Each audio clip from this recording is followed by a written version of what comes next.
Salam, hörmətli izləyicilər. Bugün sizə Eyler Akademinin bu ilki 11-ci sinif sınağının dil qaydaları suallarını izah etmək istəyirəm. Əvvəlcə onu qeyd edim ki, bayaq bu sualları Telegram kanalımızda paylaşmışdıq. Keçid edib oradan da işləyə bilərsiniz. Burada sadəcə izahlar olacaq. 31-ci sualdan başlayaq. Hansı cərgədəki hər iki sözdə eyni hərf buraxılmışdır? Bizə lazımdır ki, hər iki sözdə eyni hərf olsun. Füzuli sözündə birincisi üdür. Füzuli, ü. Firuzi sözündə isə idir. Deməli, bu a deyil. Loqarifm. Burada o'dur.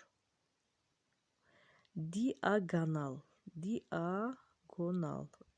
Deməli, birinci söz o, ikinci söz a'dır. Qəhrəman ə, qatran a. Bu da deyil. Asfalt f, avtobus v, töhfə, kəşfiyyat. Və hər iki hərf eyni olan oldu D bəndi.